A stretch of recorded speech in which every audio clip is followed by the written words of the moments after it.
네, 오늘부터 구약성경 말라기를 묵상하겠습니다.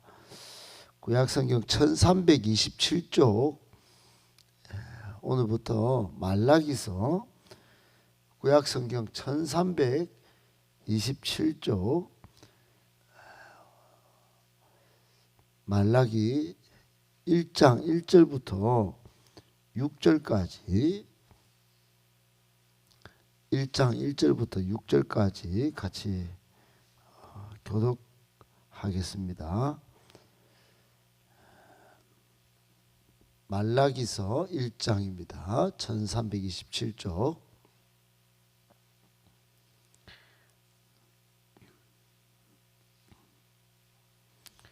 네, 1장 1절부터 6절까지 보겠습니다.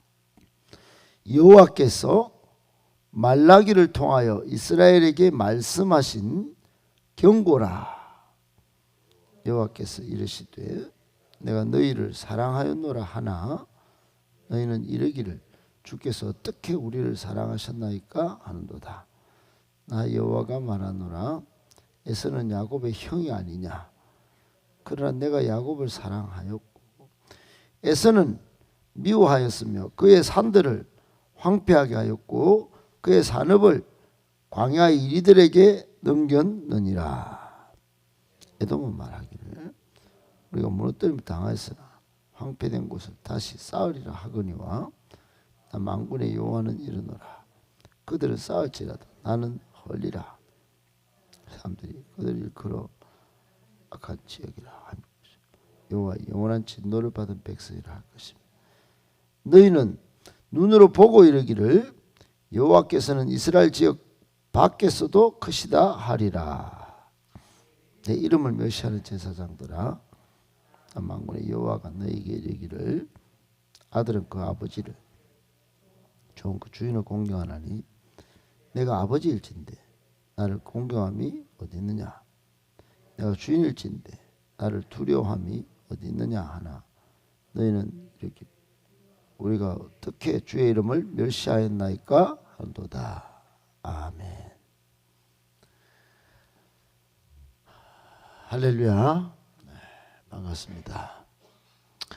주님께서 여러분의 새벽 발걸음 가운데 동행하시고 그 동행하심으로 인하여 여러분이 믿음으로 항상 승리하시는 은혜와 축복이 있기를 예수님의 이름으로 기원합니다. 아멘. 예, 오늘부터 말라기서를 묵상합니다. 말라기는 구약 성경의 맨 마지막에 있는 책이고 신약 성경과 연결되는 책이고 하나님의 사랑이 마지막에 이 말씀으로 보여진 책이고 또 이어질 그 사랑을 예고하는 예고의 책입니다.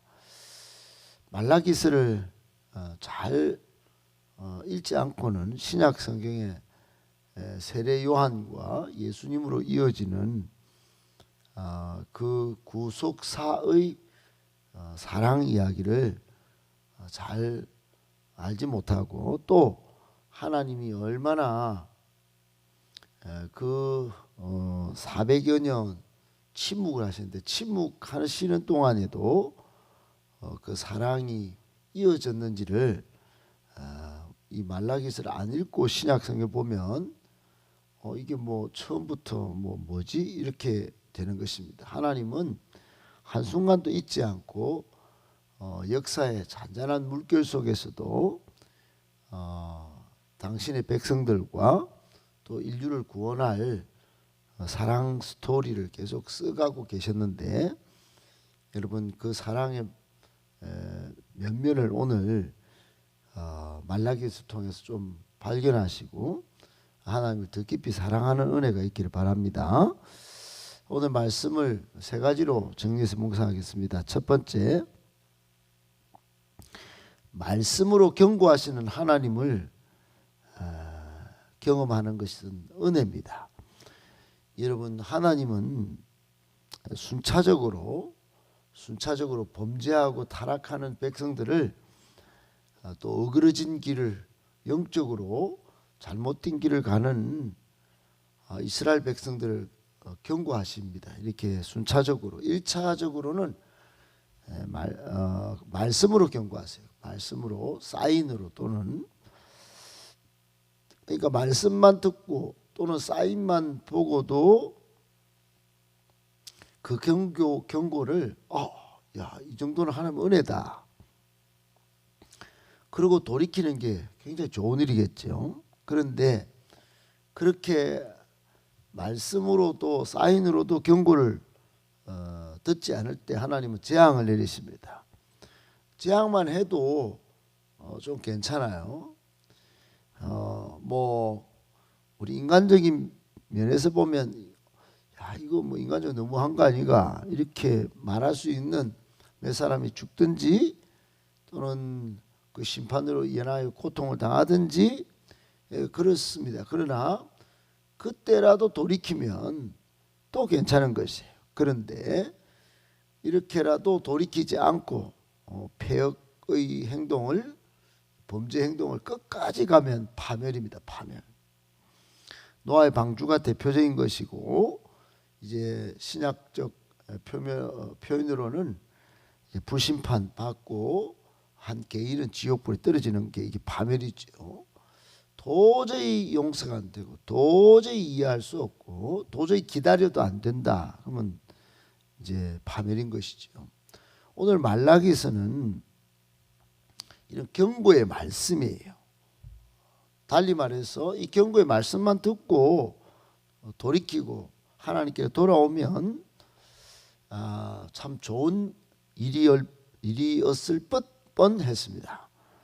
이스라엘 백성은 하나님이 택한 백성으로서 그동안 하나님만 사랑하도록, 하나님만 경외하도록, 하나님만 사랑할 수밖에 없는 그런 수많은 은총, 수많은 기적, 수많은 사랑과 은혜를 받은 민족이었습니다.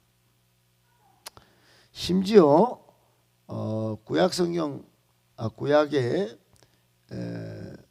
BC 722년에 아수르에게 북이스라엘을 멸망당하고, 또 BC 586년에 남유다마저도 바벨론에 의하여 멸망당했을 때 차례로 패망의 쓰라린 경험을 했었죠. 그러나 하나님의 사랑은 포기하지 않는 사랑, 포로 생활 중에서도 다시 내 백성을 페르시아 고레스를 세워서 다시 가서 성벽을 쌓고 성전을 쌓고 재건하여 하나님을 사랑하도록 만들어줘야 되겠다. 그래서 꽃이 피는 사랑으로 하나님께서 그 사랑의 꽃을 피우셨습니다.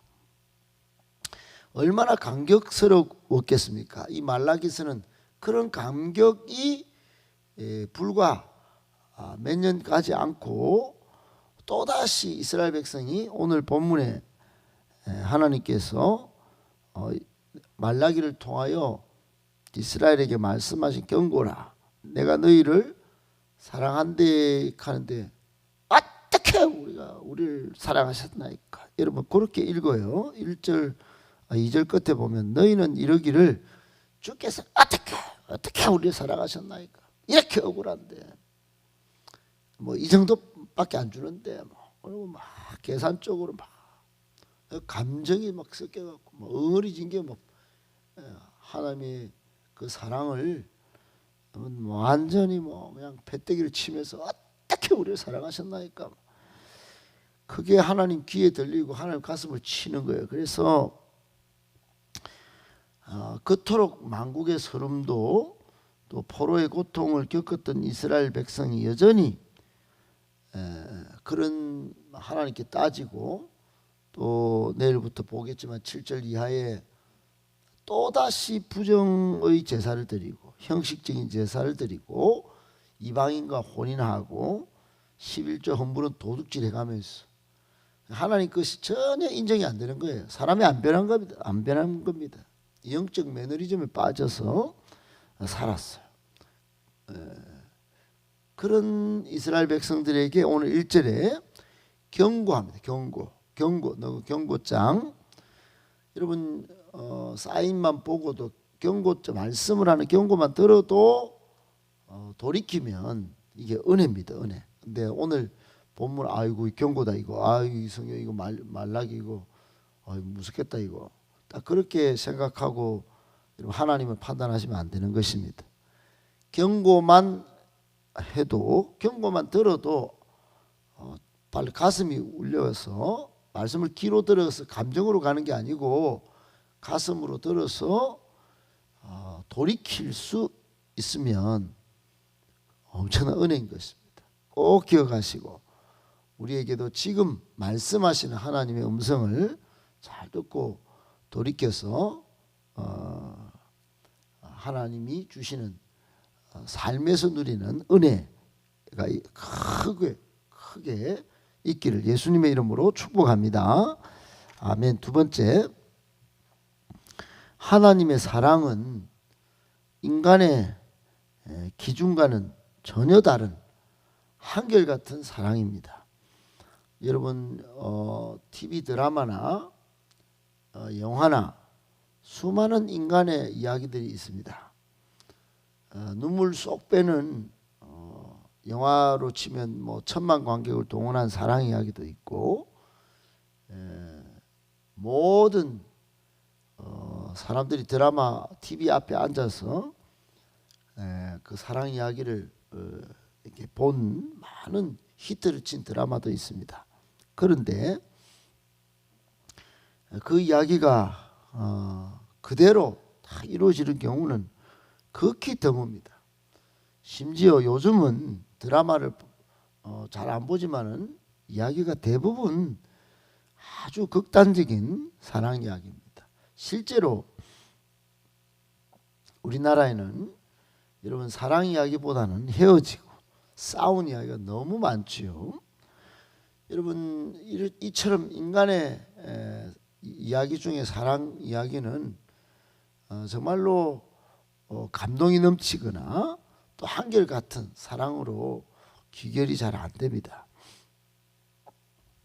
그런데 성경에 로마서 5장 8절에 보면 이런 이야기가 있어요. 우리가 아직 죄인 되었을 때에 예수 그리스도께서 우리를 위하여 죽으심으로 하나님께서 우리를 향한 자기 사랑을 확증하셨느니라, 이런 말씀이 있어요. 예수님이 십자가에 죽으셨는데 그 죽으신 사건은 하나님이 우리를 사랑하시는 증거 중에 확실한 증거다. 우리는 죄인인데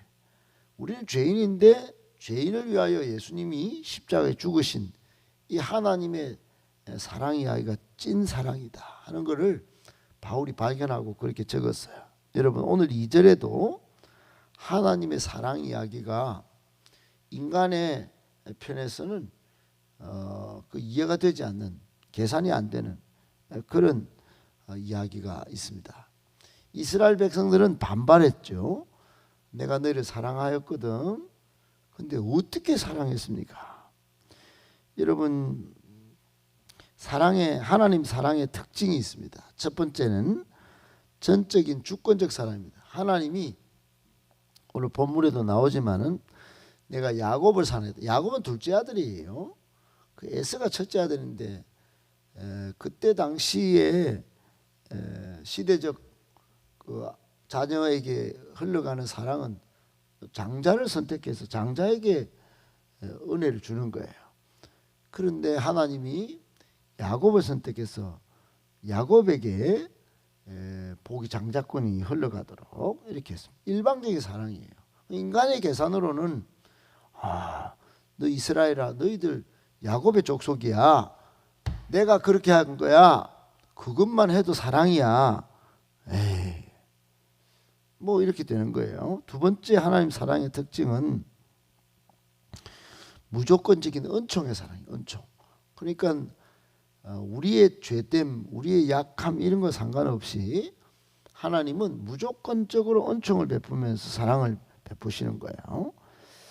그리고는 우리의 형편과 상황을 뛰어넘는 한결같은 사랑입니다. 여러분, 포로 중에도 하나님의 사랑은 계속됐어요. 그래서 다시 사랑의 꽃을 피우려고 복귀를 시킨 거죠. 귀환을 시킨 것입니다. 한결같은 사랑이에요. 역사는 막 시끌시끌한데 하나님의 사랑은 잔잔하면서 끝까지 이어지는 그런 사랑이었어요. 마지막 하나님 사랑의 특징은 천국까지 이어지는 연속적인 사랑입니다. 여러분, 하나님께서 우리를 그냥 이 세상에 이렇게 억울하고 이렇게 힘든 세상에 그냥 고통스럽게 놔둘까요? 그렇지 않습니다. 한번 믿으면 그 사랑을 인하여 천국까지 한 번 믿었는데, 우리는 한 번 믿었는데 천국까지 이어주는 그런 인도하시는 사랑이에요. 그러니 결국 그저 감사하고 의심치 말고 하나님 사랑을 받아들이고 하나님 사랑에 보답하는 삶이 정상적인 거죠.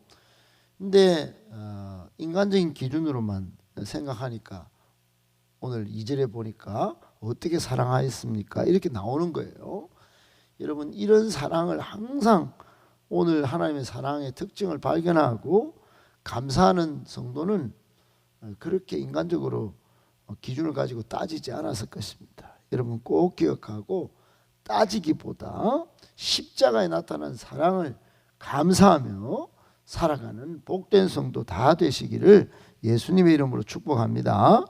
아멘. 마지막 세 번째, 하나님 공경하는 제1은 순종입니다. 여러분 오늘 6절에 이제 6절부터 2장 9절까지 하나님은 타락한 제사장들을 경고하면서 범죄를 지적하고 또 저주하는 그런 내용이 쭉 이어질 것입니다. 제사장들이 누굽니까? 제사를 집리하는, 오늘날로 치면 성만찬을 같이 집리하는 목사와 장로들, 아마 제사장일 겁니다. 그런데 베드로전서 2장 9절에 보면 우리가 전부 택하신 족속이요 왕 같은 제사장이 되었습니다. 이제는 우리 평신도들도 제사장들이에요. 하나님 앞에 다 나가고 다른 사람들을 이끌고 제사 드릴 수 있는 그런 제사장들이에요. 그러니까 1장 6절부터는 전부 우리를 향한 말씀으로 들을 수 있어야 됩니다.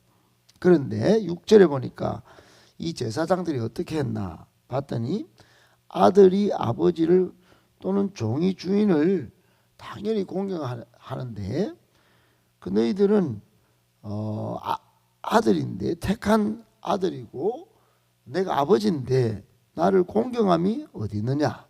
내가 주인인데 나를 두려워하지도 않고 이렇게 이러기를 우리가 어떻게 주의 이름을 멸시했습니까? 조금 전에는 어떻게 우리를 사랑했는데요. 그 뭐 있는데 막 이렇게 따지더니 이제는 어떻게 우리가 주의 이름을 멸시했습니까? 여러분, 주의 이름을 멸시하는 게 다른 게 아니고 아버지를 말씀 안 듣고, 여러분 자녀가 부모 공경하는 게 제일이 뭡니까? 말 잘 듣는 거 아니겠어요? 말을 안 듣는 거예요. 제사장들이 예배 이렇게 최고의 것을 최선을 다해서 드려 이렇게 하는데 뭐 흠 있는 거, 저는 거, 병든 거, 뭐 이상한 것만 하나님 드리고, 자 우리 하나님께 드렸다 하면 막 다 최고의 걸 드린 걸로 그렇게 인정하는 그런 것들이 막 있었어요. 내일도 나오겠지만은 어떻든 여러분 하나님의 말씀을 잘 듣고 순종하는 게 제일로 하나님을 공경하는 겁니다. 그래서 사무엘이 사울 왕을 향하여 제사보다 순종이 낫습니다 이렇게 경고를 했는데도 사울은 돌이키지 않고 결국 망해버렸죠. 여러분 하나님 공경의 제1은 순종이라는 사실 꼭 기억하고 하나님을 공경한다 하면서 말씀 청종하지 않고 말씀을 여러분 불순종하는 그런 삶이 없기를 바라고, 순종으로 인생의 아름다운 꽃을